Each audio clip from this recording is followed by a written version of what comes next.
Welcome to the 8th edition of the Worldloppet TV magazine, your worldwide cross-country marathon skiing show. In summary, let's go to Poland to remember with Julian Gozdowski the early days of Bieg Piastów. Then we'll go to Rybinsk, Russia, to discover the savoir-faire of the organisers of the Demino Ski marathon. But first, let's kick off the 2018 FIS Worldloppet Cup season with a focus on the Haute-Savoie Nordic Team. Le circuit FIS WorldLoppet CUP 2018 débute ce dimanche en Autriche à la Dolomitenlauf. En 8 semaines, 7 courses en style classique ou skate sont au programme. Le Haute-Savoie Nordic Team, l'un des seuls teams pro de ski nordique, peaufine sa préparation, avec un soin tout particulier apporté à ses deux leaders, Aurélie Dabudic, double numéro 1 mondial en titre, et Yvan Perret-Boiteux, numéro 2 mondial. Ça va ? Bonne année. Merci. Je te souhaite de ramener ce dossard rouge de numéro 1 mondial. Et toi, j'ai souhaité de ramener une troisième cloche de la Transju chez toi. Mais je vais t'en garder une parce que cette année, la Transju, je vais essayer aussi de la gagner. Pour 2018, ce serait d'être numéro 1 mondial, voilà, de gagner cette petite place qui me manque. Ça va passer par une saison, il faudra être régulier tout au long de la saison sur les 7 étapes de la Worldloppet. Aurélie et Yvan sont confiants pour la saison à venir, car ils savent qu'ils peuvent compter sur une aide sans faille de leur team Haute-Savoie Nordique, encadré par Alban Gobert et Émilien Buisson. Les teams privés, ils nous permettent tout simplement de continuer le ski en haut niveau, d'aller sur les longues distances. Sans team, je ne pourrais pas faire ce que je fais en ce moment. Ce team compte 23 athlètes cette saison, dont 9 en équipe de France et une en équipe d'Italie, Elisa Brocard, numéro 2 mondial en 2016. L'équipe vient aussi d'enrôler 2 spécialistes des longues distances, le Norvégien Sturlali, 7ème de la Birken 2017, et le classiqueur jurassien Antoine Auger, meilleur français de la dernière Vasa. Elle est née autour des athlètes, au service des athlètes et pour les athlètes. Et le but et l'objectif depuis ce temps-là est de pouvoir permettre aux athlètes de faire de la compétition de haut niveau, de s'exprimer sur des circuits de longue distance, pour pouvoir gagner ses courses. Le team, il apporte plusieurs choses. Il apporte la préparation physique dans un premier temps. Il apporte de la logistique, l'organisation des déplacements sur les courses. Et le troisième point, il apporte toute la préparation technique du matériel avant la course. Le team dispose d'un budget technique et financier équivalent à 240 000 € et chaque athlète effectue entre 700 et 800 heures d'entraînement par an, sans compter les nombreuses heures de travail nécessaires à faire fonctionner le team. Car le team n'apporte pas que des aides sportives aux athlètes, mais aussi des formations professionnelles qui les aident à mieux préparer leur reconversion. Julian Gozdowski, vainqueur de la 37e Transjurassienne.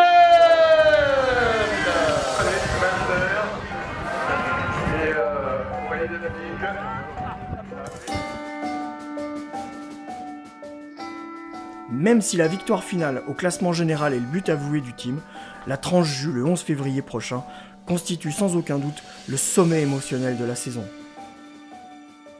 La plus belle, je pense que ça restera celle de la Transju, ma première. J'aimerais bien faire une 3e Transju pour cette année.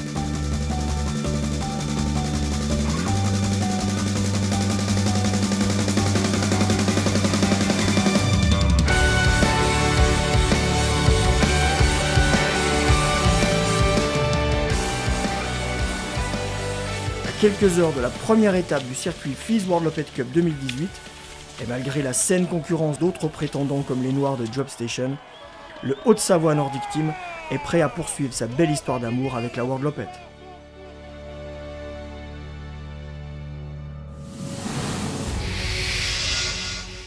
Now, let's go to Poland to remember with Julian Gozdowski the early days of Bieg Piastów.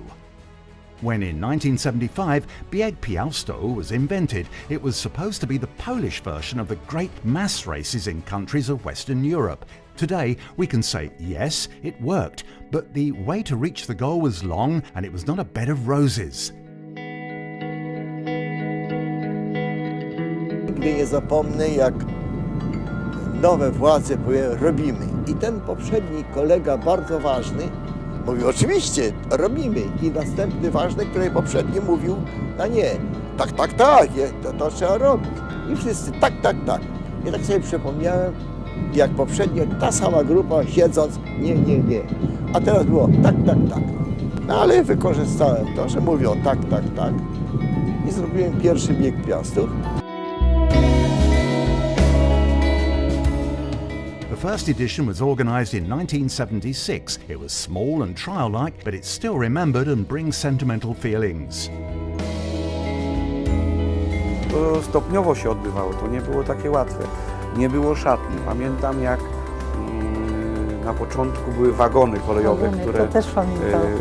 ponieważ ta kolej była tam zamknięta, dzisiaj ona funkcjonuje. The first Bieg Piastów was attended by 518 people. Attendance was rescued by students encouraged to start by their teachers and trainers. Przecież zdjęcia pokazane, gdzie jest tylko wisi jakaś tam chorągiewka ze sznureczkami, gdzie jakieś tam torów nie było, gdzie każdy stał tak jeden przy sobie. Teraz widzimy tą polanę Jakuszycką na Maliszewskiego rozbudowana, gdzie każdy ma swój tor.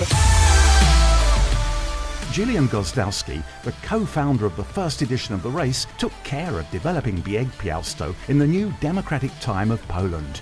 This former official became known as a brilliant lobbyist and promoter of cross-country skiing. With his extraordinary talents in business, he saw what others were afraid even to dream about. Bieg Piastów has already been a part of the Worldloppet for 10 years. After 40 years from its debut, the attendance is 10 times higher than in the first edition. Last year, Justyna Kowalczyk, the Polish ski queen, took the start of the Bieg Piastów, Olympic and world champion.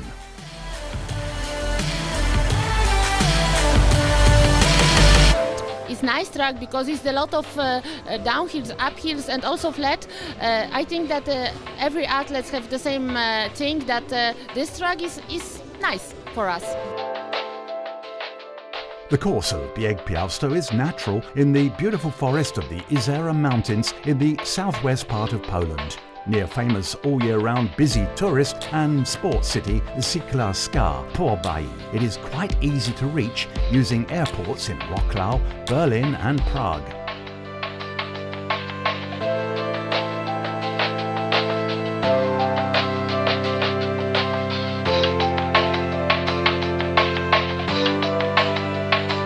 But the atmosphere here, all track with a lot of people and this nice sunshine and everything, this will be amazing memories for me, and I hope that I will back here competing the next year.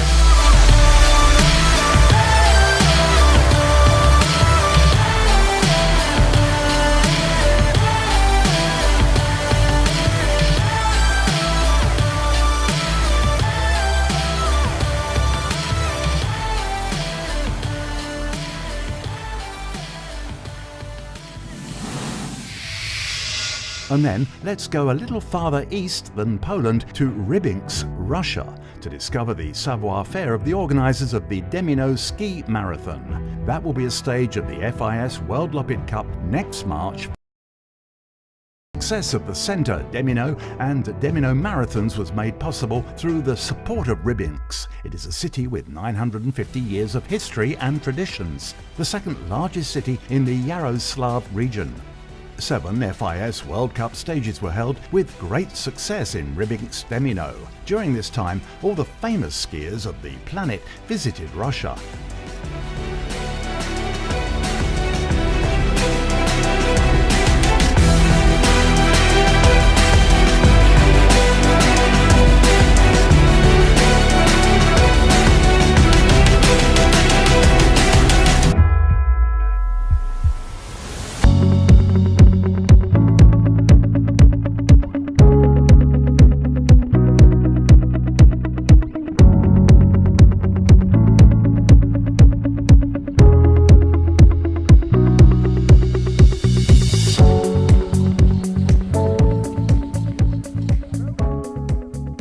The Demino Ski Marathon is the youngest full-member race in the Worldloppet family. The history of the marathon begins in 2007 when less than 100 participants came to the start.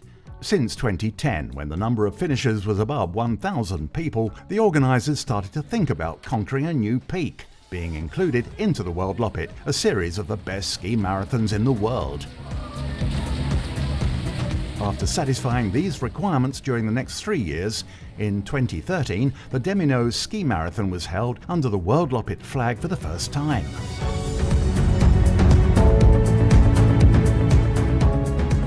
Today, the Demino Ski Marathon is the largest marathon in Russia and is well known all over the world.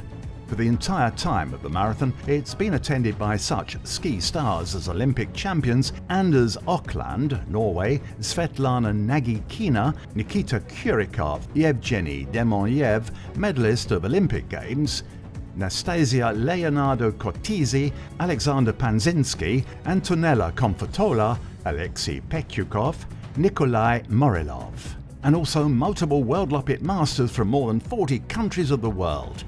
Welcome to the 11th Traditional International Demino Ski Marathon FIS Worldloppet on the 3rd and 4th of March 2018.